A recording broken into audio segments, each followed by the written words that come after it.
Hello friends ଆପଣଙ୍କୁ Odisha exam ଚ୍ୟାନେଲକୁ ସ୍ୱାଗତ କରୁଛି ଯେ ଭାଇ ଭଉଣୀମାନେ OTT 2026 ଏକ୍ଜାମ ଦେବାକୁ ଯାଉଛନ୍ତି ସେମାନଙ୍କ ପାଇଁ ଲେଟେଷ୍ଟ ଅପଡେଟ୍ ରହିଛି। OTT ଏକ୍ଜାମ ଡେଟ୍ ପୁଣି ଘୁଞ୍ଚି ଯାଇଛି। ଆସନ୍ତୁ ଏବେ ବର୍ତ୍ତମାନ new date OTT new exam date କେବେ ଆପଣମାନେ କେବେ OTT 2026 ଏକ୍ଜାମ ଦେବେ ଆସନ୍ତୁ ଡିଟେଲ୍ସ ଜାଣିବା। ତା ପୂର୍ବରୁ ଯଦି ବର୍ତ୍ତମାନ ପର୍ଯ୍ୟନ୍ତ ଆମ ଚ୍ୟାନେଲକୁ ସବସ୍କ୍ରାଇବ୍ କରିନାହାନ୍ତି ସବସ୍କ୍ରାଇବ୍ କରନ୍ତୁ, ପାଖରେ ଥିବା ବେଲ୍ ଆଇକନ୍ ଦେବାକୁ ଭୁଲିବେନି। ଦେଖନ୍ତୁ ଲେଟେଷ୍ଟ ଅପଡେଟ୍ ଲେଟେଷ୍ଟ ଇନଫର୍ମେସନ୍ ଯଦି ଆପଣ ଜାଣିବାକୁ ଚାହୁଁଛନ୍ତି OTT ଏକ୍ଜାମ ଡେଟ୍ 2026 ଏବଂ OTT ଆଡମିଟ୍ କାର୍ଡ଼ 2026 ବର୍ତ୍ତମାନ ପର୍ଯ୍ୟନ୍ତ ଡାଉନଲୋଡ୍ କରିନାହାନ୍ତି, କରିବାକୁ ଚାହୁଁଛନ୍ତି ତେବେ ଗୁଗଲ ସର୍ଚ୍ଚରେ ଟାଇପ୍ କରିବେ ଆପଣ OTT ଆଡମିଟ୍ କାର୍ଡ଼ 2026 ଟାଇପ୍ କରିକି ଆପଣ ସର୍ଚ୍ଚ କଲେ କେତେ ଗୁଡ଼ିଏ ଲିଙ୍କ୍ ପାଇଯିବେ। ତଳକୁ ସ୍କ୍ରୋଲ୍ କରିବେ, ସ୍କ୍ରୋଲ୍ କଲେ ଦେଖିବାକୁ ପାଇବେ odishaexams.com ଗୋଟେ link OTT admit card 2026 download. ଏହି ଲିଙ୍କ୍ ଉପରେ କ୍ଲିକ୍ କଲେ ଆପଣ ଏ ପୋଷ୍ଟକୁ ଆସିଯାଏ। ଯଦି ବର୍ତ୍ତମାନ ପର୍ଯ୍ୟନ୍ତ ଆଡମିଟ୍ କାର୍ଡ଼ ଡାଉନଲୋଡ୍ କରିନାହାନ୍ତି ତେବେ ତଳକୁ ସ୍କ୍ରୋଲ୍ କରିବେ, ଏଠାରେ ଆପଣ ପାଇଯିବେ OTT admit card 2026 paper 1 paper 2 download link.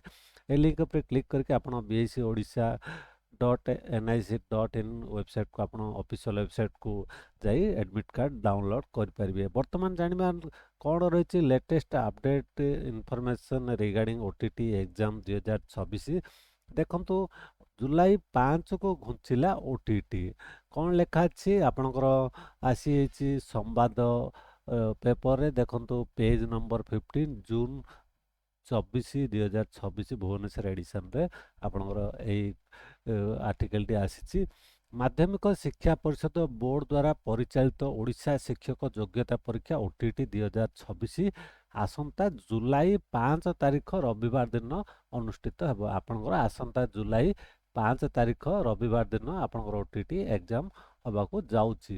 ବୋର୍ଡର ପୂର୍ବ କାର୍ଯ୍ୟସୂଚୀ ଅନୁସାରେ ଏହି ପରୀକ୍ଷା ଚଳିତ ଜୁନ୍ ମାସ 28 ତାରିଖରେ ରବିବାର ଦିନ ହେବାର ଥିଲା, ଯାହାକି ଜୁନ୍ 28ରେ ଆପଣଙ୍କର OTT ଏକ୍ଜାମ ହେବାର ଥିଲା, ତାହା ଘୁଞ୍ଚି ଯାଇ ଜୁଲାଇ 5 ତାରିଖ ରବିବାର ଦିନ ଆପଣଙ୍କର ହେବାକୁ ଯାଉଛି। ଏହି ଦିନ OTT ସହିତ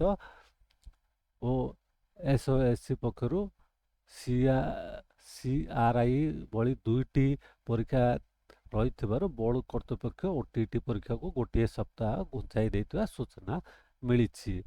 ପରୀକ୍ଷା ପାଇଁ ରାଜ୍ୟରେ ମୋଟ 311ଟି ପରୀକ୍ଷା କେନ୍ଦ୍ର ସ୍ଥିର ହୋଇଛି। ପରୀକ୍ଷାର୍ଥୀଙ୍କ ଆଡମିଟ୍ କାର୍ଡ଼ ଜୁନ୍ 17 ତାରିଖରୁ ବୋର୍ଡ ୱେବସାଇଟ୍ରେ www.bsc.odisha.nic.in ଏବଂ BSc ଓ exams.org OTT 2026ରେ ଉପଲବ୍ଧ ହେଉଛି। ଯେଉଁ ପରୀକ୍ଷାର୍ଥୀମାନେ ପୂର୍ବରୁ ଆଡମିଟ୍ କାର୍ଡ଼ ଡାଉନଲୋଡ୍ କରିଥିବେ ସେମାନେ ଆଉ ଡାଉନଲୋଡ୍ କରିବା ଆବଶ୍ୟକ ନାହିଁ ବୋଲି ବୋର୍ଡ ସଭାପତି ଶ୍ରୀକାନ୍ତ ରାୟ ସୂଚନା ଦେଇଛନ୍ତି। OTT ପରୀକ୍ଷାର ପ୍ରଥମ ପତ୍ର ସକାଳ 9ଟାରୁ 11:30 ଏବଂ ଦ୍ୱିତୀୟ ପତ୍ର ଅପରାହ୍ନ 2ଟାରୁ 4:30 ପର୍ଯ୍ୟନ୍ତ ଅନୁଷ୍ଠିତ ହେବ। ଯଦି ଆପଣ ଏହି ଆର୍ଟିକଲଟି ପଢ଼ିବାକୁ ଚାହୁଁଛନ୍ତି ଆପଣ ଏ ପୋଷ୍ଟକୁ ଆସି ପଢ଼ିପାରିବେ। ଆଡମିଟ୍ କାର୍ଡ଼ ଡାଉନଲୋଡ୍ ଯଦି କରିନାହାନ୍ତି ତେବେ ଏ ପୋଷ୍ଟରୁ ମଧ୍ୟ ଆପଣ BIC ଓଡ଼ିଶାର ଲିଙ୍କ୍ ଆପଣ ପାଇଯିବେ, ଏଠାରୁ ଆପଣ ଡାଉନଲୋଡ୍ କରିପାରିବେ। ଆଶା କରୁଛି ଭିଡ଼ିଓଟି ଆପଣ ନିଶ୍ଚୟ ଭଲ ଲାଗିଥିବ, ସାଙ୍ଗସାଥିମାନଙ୍କୁ ସେୟାର କରିବା ଭୁଲିବେନି। ଆପଣମାନଙ୍କୁ ବହୁତ ବହୁତ ଧନ୍ୟବାଦ।